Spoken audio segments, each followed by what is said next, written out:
So today on the deep dive, we're heading straight into the heart of Central America, Nicaragua, a place that, well, it conjures up these really strong images, doesn't it? It really does. You think lakes, you think volcanoes. That famous nickname, the land of lakes and volcanoes. Exactly. But there's so much more going on beneath that Oh, surface. absolutely. I mean, geographically, it's the biggest country in Central America, over 130,000 square kilometers. And it's got this other title, equally important, the breadbasket of Central America. Right, that's the first big paradox, isn't it? This incredibly fertile land. Thanks to all that volcanic soil, yeah. Yeah, Huge agricultural potential. But then you set that against this really deep, persistent history of political turmoil, conflict. and that history, that political side, that's really what we need to unpack today. Our goal here is to give you a quick, clear understanding of Nicaragua's challenges, its history, but also contrast that with its amazing geography and culture. Kind of a shortcut to getting this complex nation. And it is complex. Just for context, the population now, 2024 estimate, is just over 7.1 million. Making it the third most populous in Central America. And the capital, Managua, is the region's fourth largest city. But the current political situation, that's a much heavier topic. It is, and that backdrop is crucial. Since around 2007, there's been what observers call significant democratic backsliding. And after the 2021 election. Well, it's been widely described internationally as an authoritarian dictatorship. And if you look at things like the Corruption Perceptions Index for 2024, Nicaragua ranks as the second most corrupt in Latin America. Oof, that level of crisis really tells you why we need to understand how things got to this point. Exactly. But before we dive into that intense political timeline, we should touch on the people themselves. That multi-ethnic foundation is key. Good point. Because that explains some of the cultural resilience we'll see later. Right.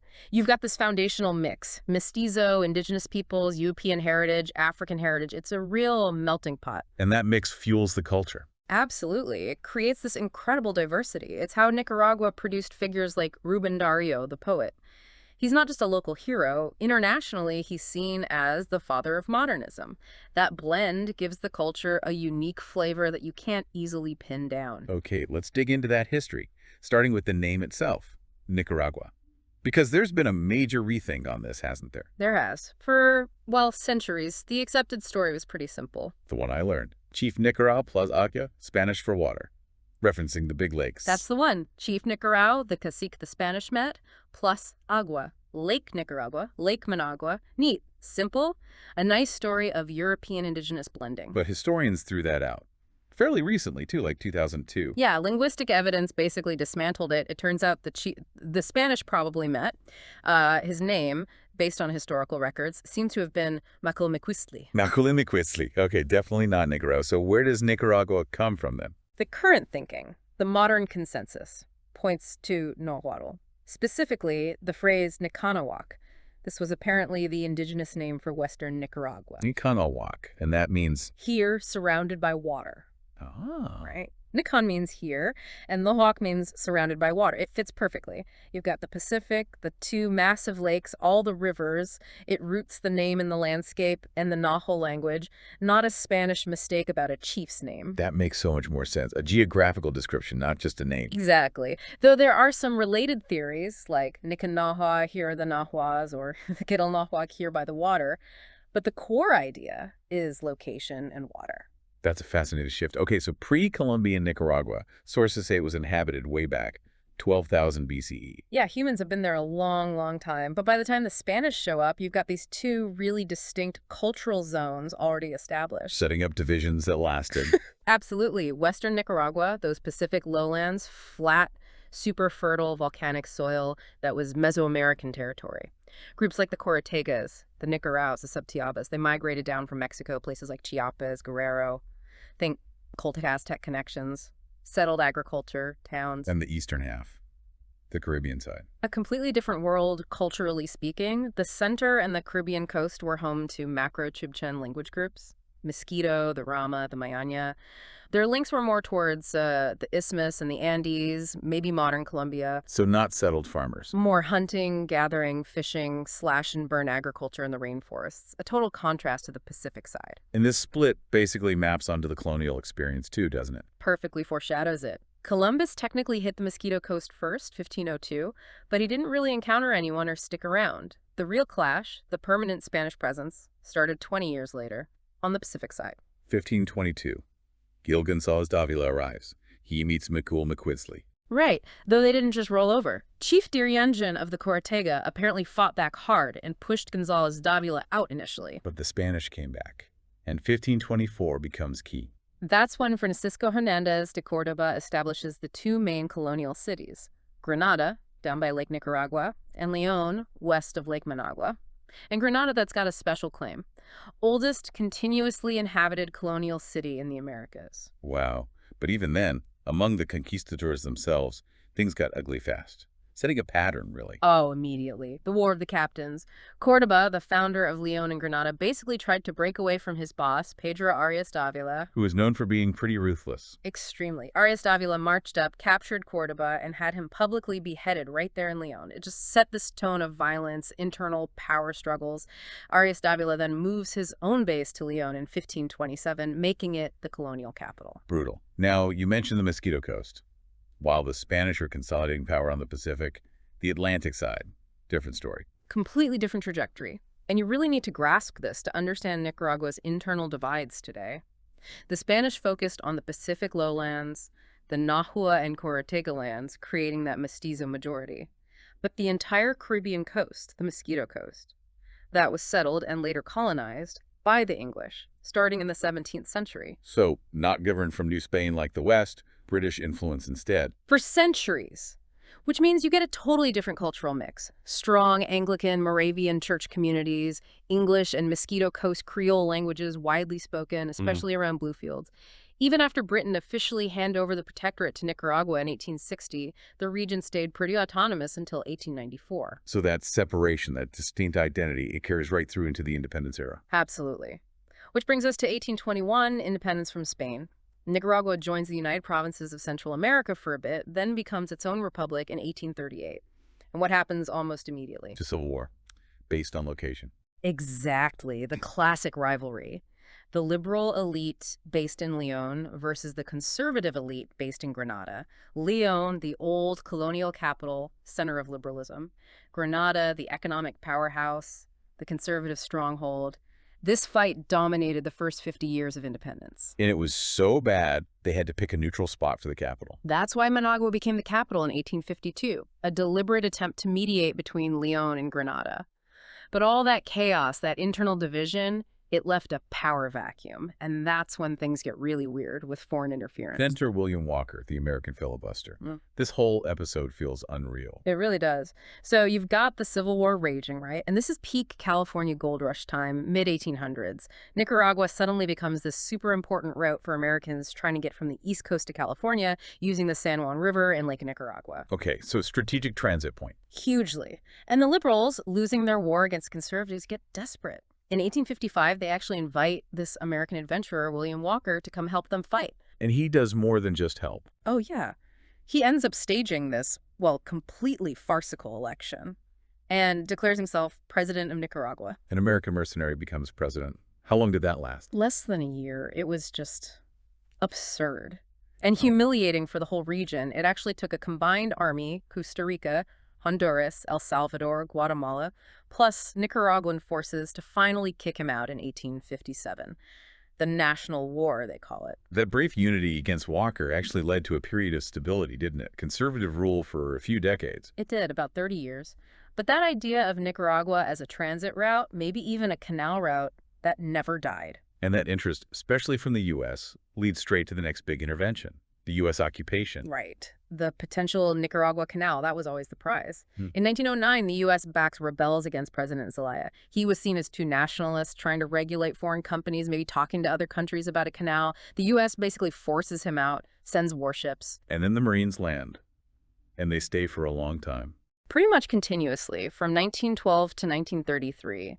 There was one short break, like 9 months, but basically 2 decades of U.S. military occupation. How do they formalize that control? Through the Bryan Chamorro Treaty in 1914. That gave the U.S. exclusive rights to build a canal, plus leases for military bases to defend it.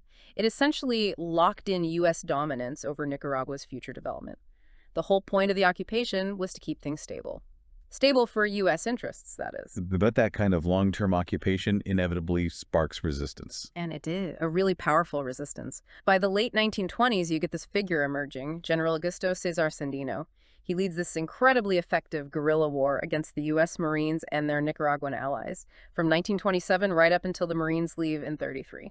Sandino, he becomes this huge symbol, right? National sovereignty, anti-imperialism, the guerrilla hero. Absolutely. His legacy is immense. But when the U.S. Marines finally did pull out in 1933, they left something behind that would shape Nicaragua's destiny for the next 50 years. The Guardia National. The National Guard. Exactly. Created by the U.S., trained by the U.S., equipped by the U.S., the idea was a single, professional, apolitical force to maintain order. But, crucially, it was designed to be loyal to U.S. interests. And because it combined military and police functions, it instantly became the most powerful institution in the country. And its first director was the man who'd betray Sandino. Anastasio Somoza Garcia. He's put in charge of the Guard.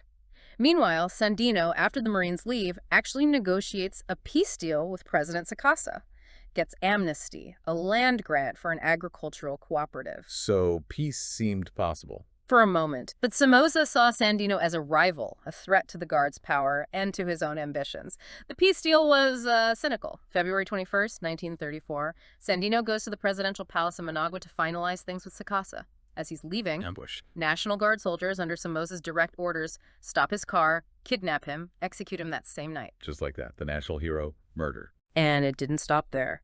The Guard then went to Sandino's cooperative up in Wuli and massacred hundreds of his followers, men, women, children, unarmed civilians. It was a calculated move to eliminate any potential opposition and consolidate Somoza's power through terror. And that act paves the way for the Somoza dynasty, one of the longest dictatorships in Latin America. Somoza Garcia pushes Sacasa out, holds a rigged election in 1937, and boom. The start of 43 years, non-consecutive, but always controlled by the family. Power passed from Anastasio Somoza Garcia to his sons, Luis, and then Anastasio Somoza Debayle. Brutal, corrupt, but crucially always backed by the U.S. during the Cold War. And synonymous with just unbelievable corruption. Yeah. Especially highlighted by that 1972 earthquake. Right, the Managua earthquake, December 1972, absolutely catastrophic, destroys something like 90% of the capital city. International aid pours in, millions of dollars, supplies. And Somoza Debayle, the son in charge then. Just pockets it, siphons off huge amounts of the relief money for himself and his allies. Doesn't rebuild the city center. It was so blatant, so callous. Did that change how people saw the regime? Even the elites? That was the breaking point. Before 72, the Somozas kept the business elite relatively happy, protected their interests. But stealing earthquake aid, that alienated almost everyone. Even the rich families started thinking the Somozas were liabilities. Their greed was just too much. And there's that tragic connection to Roberto Clemente, the baseball star. Yeah, Clemente, the Pittsburgh Pirates legend. He was deeply moved by the earthquake disaster, heard the stories about the aid being stolen. He personally organized relief supplies, chartered a plane to fly down himself on New Year's Eve 1972 just to make sure the aid got to the people who needed it. And the plane crashed. Tragically, yes. Crashed shortly after takeoff from Puerto Rico. A devastating loss. By the time the Somozas were finally overthrown in 1979, estimates put the family's personal fortunes somewhere between $500 million and maybe even $1.5 billion. That's what 43 years of dictatorship cost the country. Which brings us to the revolution that finally ousted them. The Sandinista National Liberation Front, the FSLN, founded way back in 1961. By Carlos Fonseca and others, and they deliberately named it after Sandino, tapping into that legacy of resistance. What really fueled their rise? Was it just the corruption? The corruption was huge, especially post-earthquake. That brought a lot of young people into the FSLN. But the real catalyst, the thing that pushed things over the edge, was probably the assassination of Pedro Joaquin Chamorro Cardinal in January 1978. The newspaper editor. Why was his death such a big deal? Chamorro was the publisher of La Prensa, the main opposition newspaper. He was a very prominent, very respected critic of Somoza, even among some conservatives. His murder, widely blamed on Somoza's inner circle, maybe even Somoza himself. It just convinced everyone that peaceful opposition was impossible. It united moderates and radicals. The final push began. And in July 1979, the FSLN takes power. Somoza flees. What's the immediate impact? A massive exodus. The old elite, the middle class professionals, many feared the FSLN's socialist policies, land reform, potential reprisals. They left, mostly for the US, Miami especially, and Costa Rica. But that revolutionary victory quickly led into another nightmare. The Contra War, the 1980s. Exactly. The Reagan administration in the US saw the Sandinista government as a Soviet beachhead, a communist threat in their backyard. So they started funding, training, and arming various counter-revolutionary groups, the Contras. And this war lasted almost the entire decade. Pretty much 1981 to 1990. And it was absolutely devastating. Our sources are clear. We need to look impartially here. There were terrible human rights abuses reported on both sides. Okay, let's start with the Contras. Their tactics seemed aimed at the FSLN's social programs. Very much so. The Sandinistas were focused on literacy campaigns, building rural health clinics, land reform.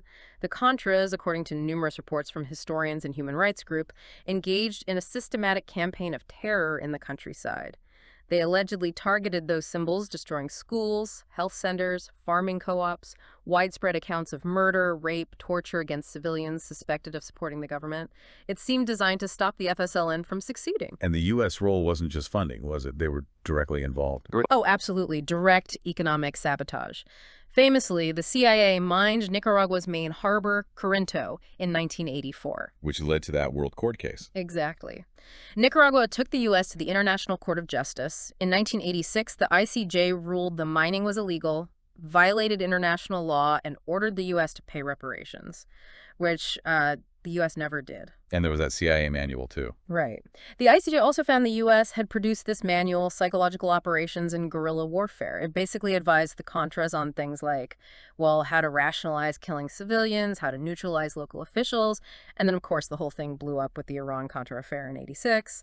The Reagan administration caught secretly, illegally selling arms to Iran and diverting the profits to fund the Contras against specific congressional bans. So extensive documentation of Contra abuses and direct U.S. involvement. What about the Sandinista side? Were there abuses attributed to them? Yes, there were serious accusations against the Sandinista government forces as well. Reports of torture, disappearances, mass executions. Particularly concerning were actions against some indigenous groups on the Caribbean coast, like the Mosquito, who are sometimes suspected of collaborating with the Contras. Are there specific documented cases? The Inter-American Commission on Human Rights, the IACHR, investigated several incidents. They documented, for example, the execution of around 35-40 mosquitoes in late 1981, and another case involving about 75 prisoner deaths in late 1984. So, yes, serious abuses documented on that side, too. The human cost overall was just staggering, maybe 30,000 people killed in that decade of war. The war finally winds down, leading to the 1990 election. And a big surprise. A huge shock. Daniel Ortega, the Sandinista leader, was widely expected to win. Instead, he's defeated by Violeta Chamorro. Widow of the assassinated editor, Pedro Joaquin Chamorro. Exactly. Running for a coalition of opposition parties, she becomes the first woman president in Nicaragua, inherits a country completely shattered by war and sanctions, and Ortega, famously, concedes but vows to govern desde abo, from below, basically signaling continued FSLN influence outside the government. And the years that followed, the 90s and early 2000s, more instability. Yeah, pretty unstable, marked by political infighting, corruption scandals. Former President Arnoldo Alemán was convicted for massive embezzlement in 2003. There were attempts to undermine President Bolaños, described as a slow-motion coup. The democratic institutions remained really fragile. Which sets the stage for Daniel Ortega's return. After losing 3 elections, he wins again in 2006. How? Partly through a controversial change to the election law, they lowered the threshold needed to win the presidency outright in the first round. It went from 45% down to just 35%, as long as you had at least a 5-point lead over the runner-up. Ortega won with 38%. And he's been in power ever since. Re-elected in 2011, 2016, 2021. Yes. But those later elections, especially 2016 and 2021, have been widely condemned internationally. Right. You mentioned the term authoritarian dictatorship being used after 2021. What specifically happened around that election to warrant such a strong label? Well, leading up to the 2021 vote, the government essentially dismantled any viable opposition. They systematically arrested and jailed all the major opposition figures who planned to run for president, dozens of them, plus journalists, student leaders, civil society activists. They also banned independent international election observers. So no real choice on the ballot, no oversight. Basically, the OAS, the US, the EU, They all called it a sham election. It was really the culmination of years of consolidating power, eroding checks and balances, and suppressing dissent. That's what solidified the dictatorship label in the eyes of many international observers. And a key moment in that slide towards open repression seems to be the 2018 protests. Absolutely. April 2018. It started small, triggered by proposed changes to the pension system, tax hikes, benefit cuts, but it exploded almost overnight. Into something much bigger. Yeah, it tapped into years of pent-up frustration. The protests quickly became about broader issues: lack of democracy, corruption, the concentration of power in Ortega and his wife Rosario Murillo, who was also the vice president. People were demanding they step down. And the government's reaction. Immediate and brutal, especially targeting student protesters. Within the first week, reports said at least 19 dead, over 100 missing. By May, the numbers were horrifying. Over 60 dead, hundreds wounded. The crackdown involved the national police, but also significantly pro-government paramilitary groups, often acting with impunity. It really marked a shift to open violent suppression. And that suppression has now been, well, kind of written into law. Yeah. With these recent constitutional changes. This is incredibly important for understanding where things stand right now. Late 2024, early 2025, the government pushed through major constitutional reforms, not just tinkering, a fundamental reshaping of the state. Okay, break that down. What are the key parts of this reform? First, it explicitly defines Nicaragua as a revolutionary socialist state. That's a huge ideological statement baked into the Constitution. Wow. Well. It makes the FSLN party flag an official national symbol, blurring the line between party and state. Then there's this really broad language. It declares anyone, inside or outside Nicaragua, who acts against the new principles of security, peace, and well-being as a traitor to the homeland. A traitor to the homeland. That sounds like it could apply to almost any critic. Exactly. It essentially gives the government legal justification to criminalize dissent. And structurally, it establishes a formal co-presidency, meaning Ortega and Murillo can coordinate all branches of government: legislature, judiciary, executive. Checks and balances are basically gone. Any other major changes? Yeah. The presidential term gets longer, from 5 years to 6. And there are new restrictions on freedom of speech and religion, banning practices that violate public order or the new constitutional principles. It gives the state massive leeway to control civil society. How did the international community react to these reforms? Strongly condemned. The OAS, human rights groups, many countries, they criticized it as eliminating the last remnants of democratic checks and balances, institutionalizing repression, and cementing what many called a matrimonial dictatorship between Ortega and Murillo, basically formalizing authoritarian rule. It's a grim picture. And all this political drama unfolds against that incredible volatile landscape we started with. Let's go back to the geography, those 3 distinct regions. Right. The Pacific lowlands, the North Central highlands, and the huge Caribbean lowlands, the Mosquito Coast. Pacific lowlands, that's the heartland. Definitely. Most populous, most economically developed, the center of Spanish colonial history. And yes, this is the land of volcanoes. It's a vast plain, incredibly fertile because of millennia of volcanic ash deposits, dominated by that chain of volcanoes, the Cordillera Los Maribios. How many volcanoes are we talking? Around 40 in that chain alone, and maybe 7 are considered active. Big famous ones like Momotombo overlooking Lake Managua or Mombacho near Grenada. That volcanic activity creates the fertile soil, the breadbasket, but it also means Earthquakes. constant threat. Managua's been leveled or severely damaged multiple times throughout its history. It's just part of life there. And the lakes. Lake Nicaragua is enormous. Largest freshwater lake in Central America, top 20 globally. And it's got that amazing biological quirk, the freshwater bull sharks. Sharks in a lake. How does that work? They're bull sharks, which are uniquely adapted to tolerate fresh water for long periods. They can actually swim up the San Juan River from the Caribbean. They used to be quite common, though sadly their numbers have dropped, and the government recently banned fishing for them to try and protect them. And this Pacific region is also where you see the colonial architecture, right? Mm-hmm. Leon, Granada. Exactly. Those are the jewels of colonial Nicaragua. Okay, region 2, the North Central Highlands. What's that like? Think cooler temperatures. It's higher elevation, the Tierra Templada, much milder than the lowlands. Agriculturally, it's key for coffee, especially high-quality beans grown on the slopes. You also get cloud forests, good for ecotourism, plus cattle ranching, vegetable farming. It's quite diverse. And then the third region, the massive Caribbean lowlands. The Wild East. Yeah, it's huge. Takes up well over half the country's land area, 57%, but very sparsely populated, mostly dense tropical It's rainforest. home to the Bosawaz Reserve. Exactly, the Boswas Biosphere Reserve, second largest rainforest in the Americas after the Amazon. A critical biodiversity hotspot. This region also has mineral resources, the so-called mining triangle, Ciuna, Rosita, Bonanza, gold mining historically. And this is the region that was historically cut off. For centuries, travel between Managua and the Caribbean coast, places like Bluefields, was incredibly difficult, usually involved flying or long boat journeys.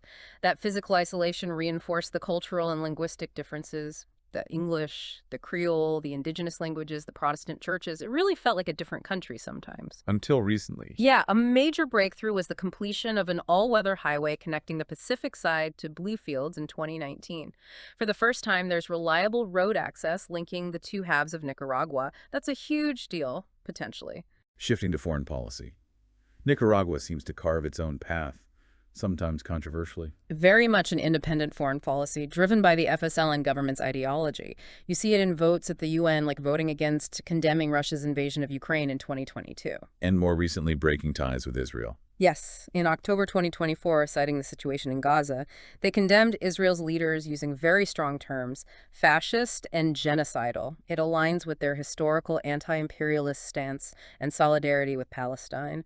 They also still have ongoing, sometimes tense border disputes with neighbors like Costa Rica over the San Juan River and maritime disputes with Colombia. You mentioned the military is relatively small, but the police force, it plays a significant political role. The active military is only about 14,000, but the National Police, well, it functions more like a gendarmerie, meaning it's a centralized national force that handles internal security and often acts with significant political direction.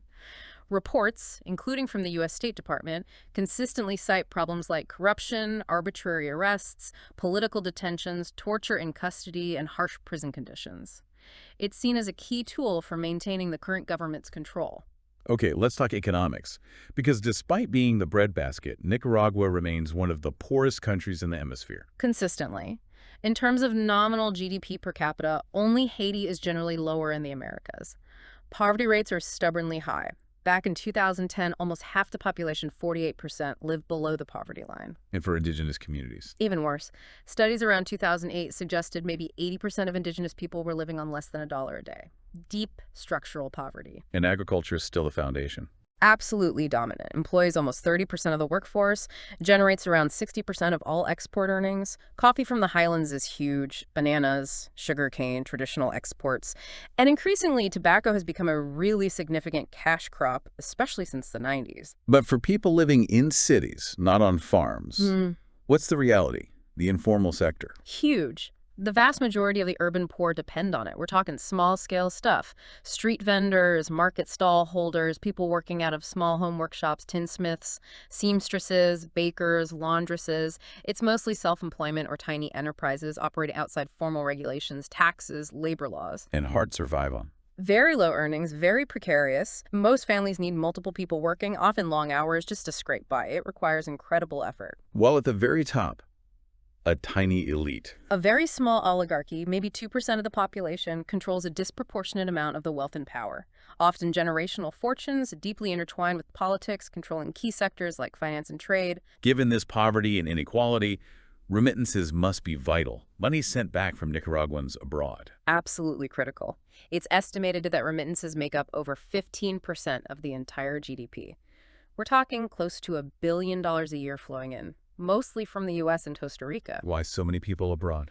Decades of conflict. The revolution, the Contra War, plus the chronic lack of jobs and opportunity pushed huge numbers out.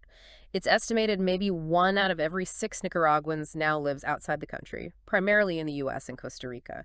Their money is an economic lifeline for families back home. And we have to touch on the canal idea again, that proposed interoceanic canal. Still a thing. It keeps coming up. It's the project that never quite dies, but never quite starts either. The idea goes back centuries, even before Panama. In 2013, Ortega's government granted a massive concession to a Hong Kong-based company to build it. Construction was supposedly going to start in 2014. But it didn't. Why not? Aside from the huge costs. Massive environmental concerns are a huge factor. The proposed route cuts right through Lake Nicaragua. The largest freshwater reserve in Central America. Exactly. It would require enormous dredging, potentially contaminating the lake with saltwater, sediment, ship pollution, devastating the unique ecosystem, including those freshwater sharks. Environmental groups, scientists, even many local communities have fiercely opposed it, arguing the ecological risks are just too high. Ortega still talks about it sometimes, framing it as key to economic independence, but, well, nothing's happened. Okay, let's wrap up by returning to the culture, which, like everything else, seems split. Pacific versus Caribbean. That divide is really pronounced. The Pacific side is heavily Spanish mestizo, strong Catholic traditions, Iberian folklore. The big religious celebration isn't Christmas, it's La Purísima in early December, honoring the Immaculate Conception. People build elaborate altars in their homes. And the Caribbean coast. Much more like other Caribbean nations influenced by Britain. Strong English and Creole presence, lots of Protestant influence. Anglican, Moravian churches are very established. Different music, different food traditions. And different languages spoken. Definitely. Spanish dominates overall, of course. But on the Caribbean coast, Mosquito is a major indigenous language, and Mosquito Coast Creole, an English-based Creole, is widely spoken, often as a first language. And you mentioned that unique sign language. Nicaraguan Sign Language, yeah. It's fascinating linguistically. It basically emerged spontaneously in the 1970s and 80s. Deaf children who had been isolated in their homes were brought together for the first time in special schools in Managua. And with no existing sign language to learn, they just created one, developed their own complex grammar and vocabulary in real time. It's a famous case study in linguistics. Incredible. Now, literature. Ruben de Dario, we know he's important, but why is he such a big deal globally? Dario is considered the absolute leader, the father of the Modernismo literary movement. This was happening in the late 19th, early 20th century, primarily in the Spanish-speaking world. Modernismo was about breaking from realism, focusing on beauty, aestheticism, using rich musical language, experimenting with form. Dario's poetry just completely revolutionized Spanish-language literature across Latin America and Spain. He put Nicaragua on the global literary map in a huge way. And there's an even older cultural masterpiece, right? Something about resistance. El Guiguense. It's amazing. A satirical play from the 16th century colonial times. It's written in this mix of Nahuatl, Nicaragua dialect, and Spanish. It uses music, dance, masks, and dialogue to basically make fun of the Spanish colonial authorities in a very clever coded way. It's seen as this foundational piece of Nicaraguan folklore, a symbol of cultural resistance. UNESCO recognized it in 2005 as part of the intangible cultural heritage of humanity. Fantastic. And finally, let's quickly talk food. What's the national dish? Gotta be gallo pinto. Rice and beans. The classic Central American rice and beans, yes. Usually white rice and small red beans cooked separately, then fried together. It's breakfast staple number one. But the Nicaraguan twist is regional. On the Caribbean coast, they often add coconut milk or grated coconut when frying it. Gives it a distinct flavor. And other typical foods. Lots of corn-based things on the Pacific side, like nacatamal, a big, complex tamale steamed in banana leaves. Street food favorite is quesillo, a stringy cheese wrapped in a warm tortilla, drenched in cream and pickled onions. Simple, but delicious. Sounds good. And lastly, sports. It's all about baseball. Overwhelmingly. Baseball is king in Nicaragua, introduced back in the 19th century. They've produced quite a few MLB players. The most famous is definitely Dennis Martinez, The pitcher. Represente. First Nicaraguan in the majors, and in 1991, the first Latin American-born pitcher ever to throw a perfect game. A national hero. What else is popular? Boxing is a strong second. Nicaragua's had some legendary world champions like Alexis Arguello back in the day, and more recently, Roman Chocolatito Gonzalez. Okay, so let's try to synthesize all this. We've journeyed through Nicaragua, the breadbasket, land of 40 volcanoes, amazing biodiversity, but also through a history of colonial struggle, U.S. intervention, dictatorship, revolution, a brutal civil war, and now a government defining itself as revolutionary socialist while being called authoritarian. It's a stark contrast, isn't it? This incredible natural wealth and cultural richness slammed up against relentless political volatility and economic hardship. You know, the very landscape, the earthquakes, the volcanoes, that huge geographic split between coasts, It almost mirrors the political instability. Surviving that, thriving even, requires a certain kind of resilience. And maybe that constant struggle, that instability, has shaped the Nicaraguan identity, especially in places like the Caribbean coast that have always guarded their autonomy. Which brings us right back to today. Those constitutional reforms establishing a revolutionary socialist state, defining opponents as traitors to the homeland. And here's the final thought, the provocative question, maybe for you, the listener, to ponder. What does patriotism or traitor really mean in this context? You have a government using the strong nationalist revolutionary language, but at the same time, 1 out of every 6 Nicaraguans lives outside the country. Driven out mostly by a lack of opportunity, by poverty. Exactly. And yet, the money they send back, those remittances, making up over 15% of the GDP, is absolutely essential for the survival of the very economy, the very state that might label them traitors if they criticize it. How do you reconcile that ideology with the economic reality that depends so heavily on the diaspora? That tension seems central to Nicaragua's future. Welcome to the debate. Today, we're looking at Nicaragua. It's the largest country in Central America, geographically speaking, but it's really defined by this striking split.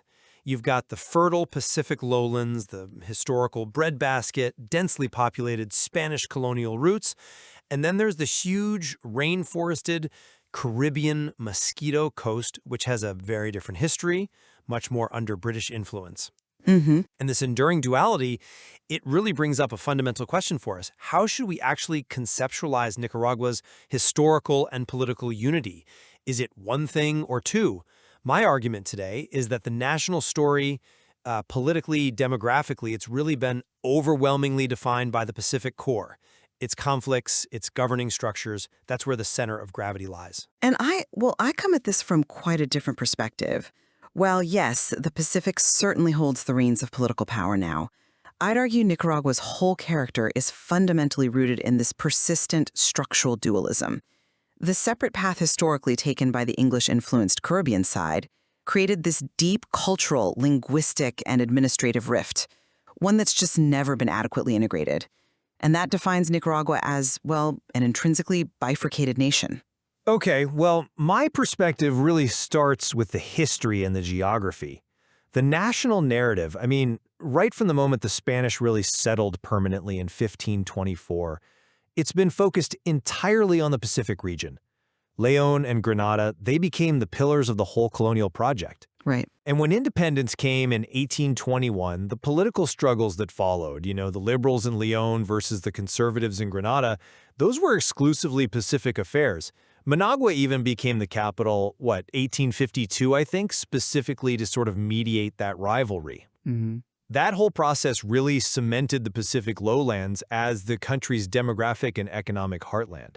Over half the population lives there. The Caribbean coast, I mean, it's huge, 57% of the territory, but historically it was peripheral. It was on a completely different track under British influence until it was reincorporated, sort of piecemeal, between 1860 and 1894. It feels like it was absorbed, like an external piece, not really a co-equal founder of the Nicaraguan state. See, but the very fact that it had to be absorbed and the consequences of that separate history, that proves my point about the structural dualism. This isn't just, a minor cultural difference on the side. It's a deep political and administrative reality that was imposed. And I think the strongest evidence is the state's own failure to just assimilate the region smoothly. I mean, look at the mid-1980s. The central government essentially had to acknowledge this profound rift constitutionally. They carved up the old Zelaya department, that huge eastern half, into 2 self-governing autonomous regions, the RACCN and the RACCS, North and South Caribbean coast. Right, the autonomous regions. Exactly. And this wasn't just some administrative tweak.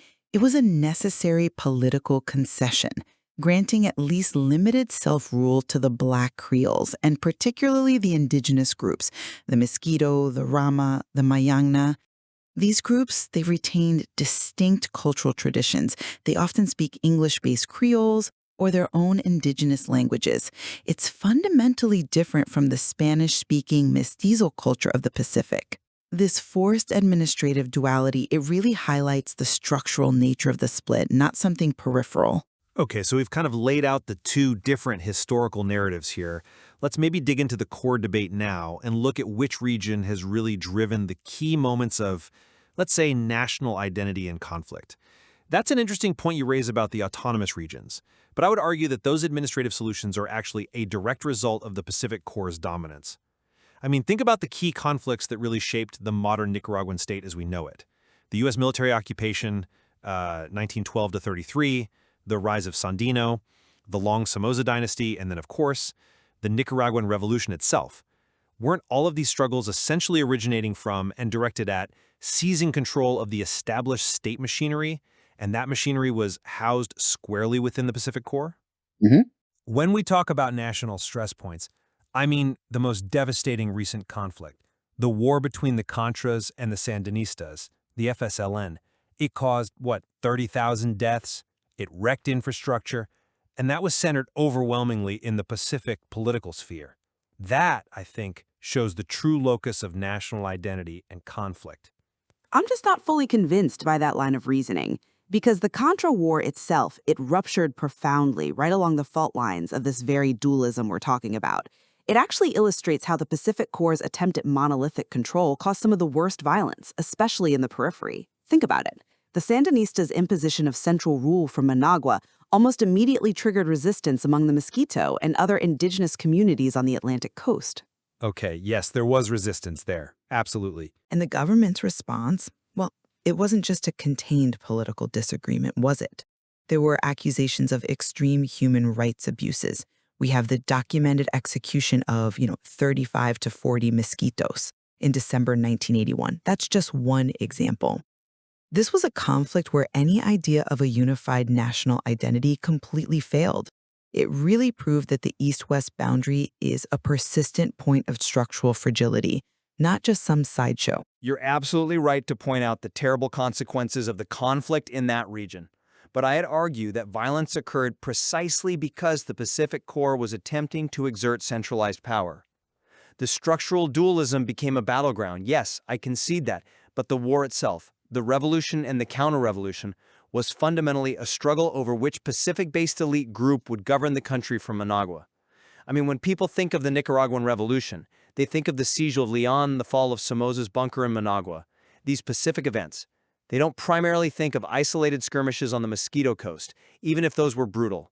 The sheer demographic weight, the infrastructural weight of the Pacific, it just dictates where the national narrative concentrates. But that concentration, doesn't it ignore the sort of global significance of the entire territory? I mean, if the Pacific lowlands were truly all that mattered historically, why did the 19th century obsession with the Trans-Isthmian Canal route involving the San Juan River and Lake Nicaragua, why did that dominate international diplomacy for decades? International powers, especially the US and Britain, they clearly viewed Nicaragua not just as the Pacific Strip, but as this crucial geographic bridge, a trans-Isthmian territory defined by both its water systems, with the potential for a canal crossing the entire breadth.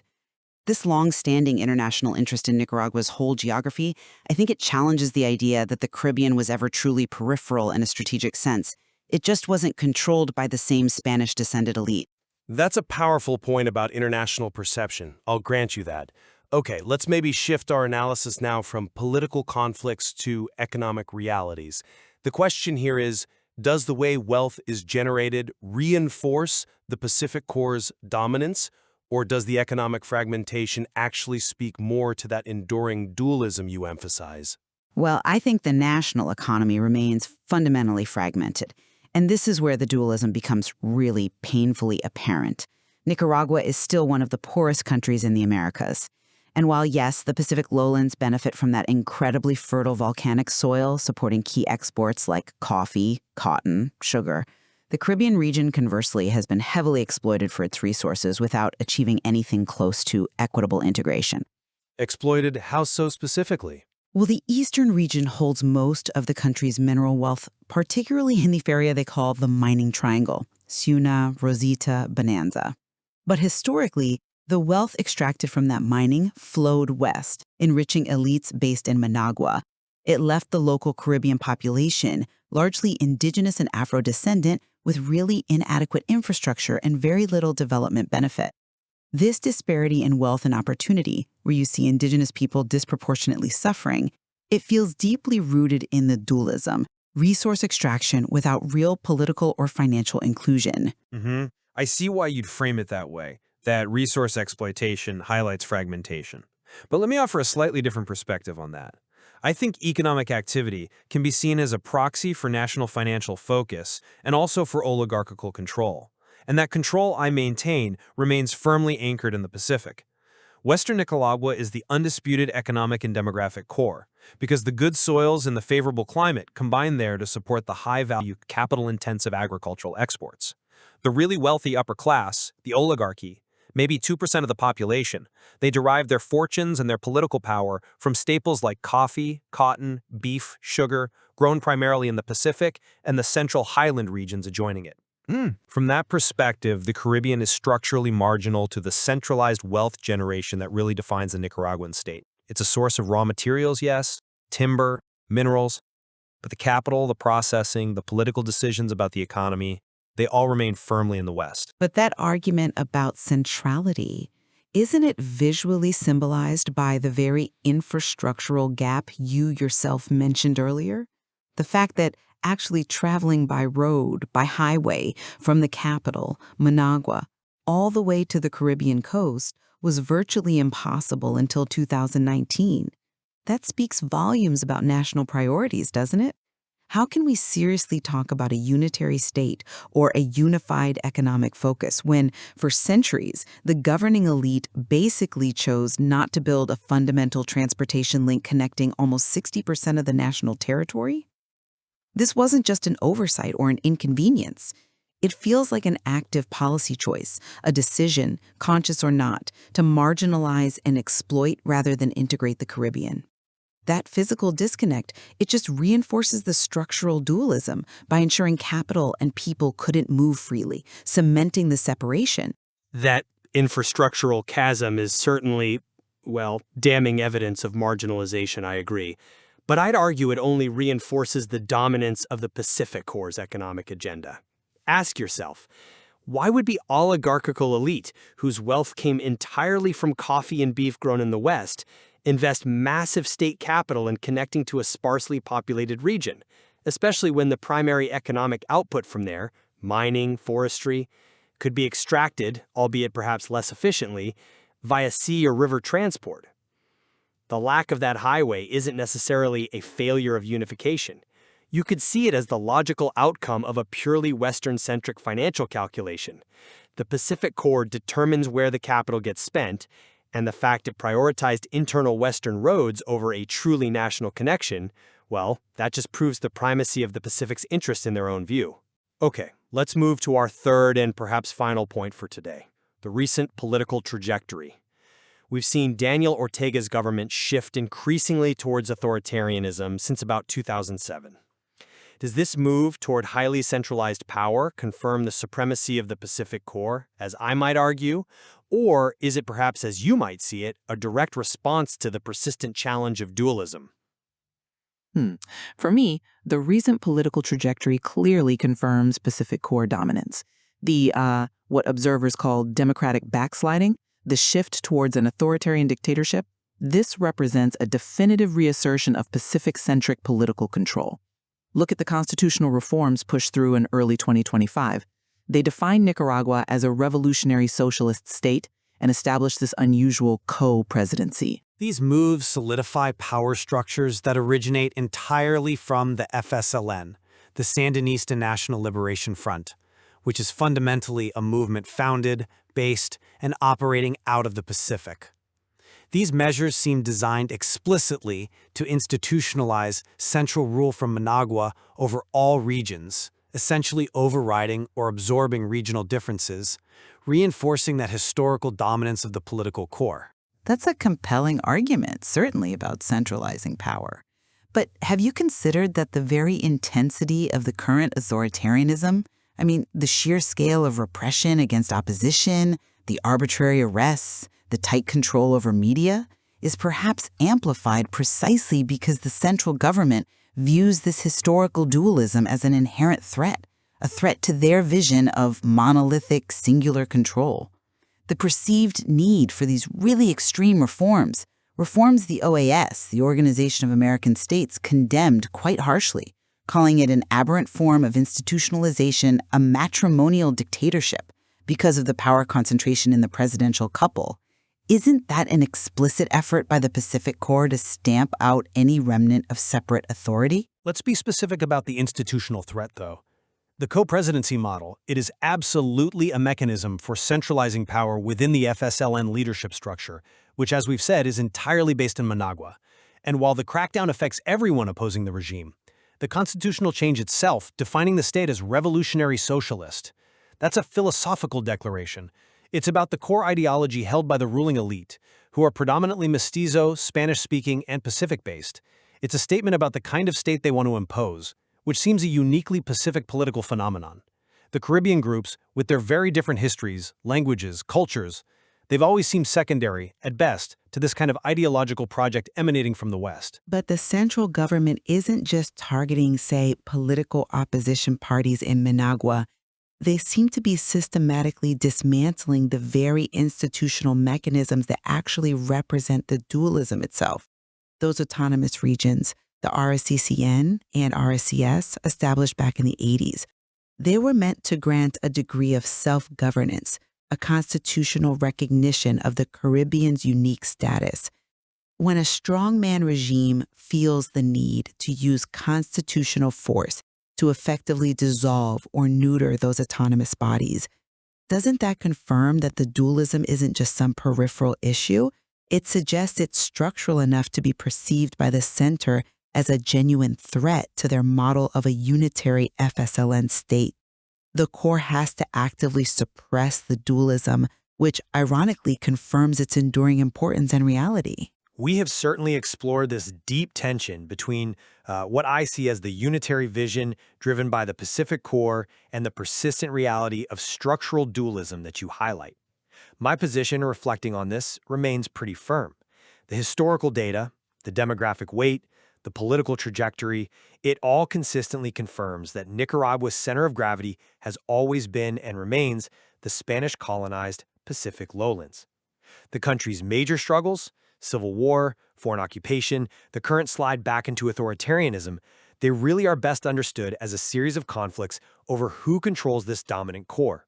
The Caribbean element, while vast geographically and culturally distinct, represents, in this view, a politically and structurally peripheral challenge, one that the core state has historically tried to absorb or exploit, and perhaps now is trying to suppress into uniformity. And conversely, my takeaway is that while, yes, the Pacific Core undoubtedly holds the centralized political power and sets much of the national agenda, its consistent struggle and often its outright failure to fully assimilate or equitably govern the fundamentally distinct Caribbean region, it means this dualism is far more than just a historical footnote or a peripheral problem. It is, I believe, a persistent structural tension. It dictates administrative necessity, like the autonomous regions. It shapes very distinct cultural identities through language and tradition, and it drives acute economic disparity. This internal rift, this enduring bifurcation, means that Nicaragua's national identity is inherently complex, inherently split, regardless of where the capital city sits or who holds the presidential sash at any given moment. We have explored the arguments today for whether Nicaragua's path is best defined by its powerful, unitary Pacific core or by a deep, enduring structural dualism. It certainly illuminates how those separate colonial legacies, Spanish and English, continue to profoundly shape the nation's politics, its economy, and its very identity today.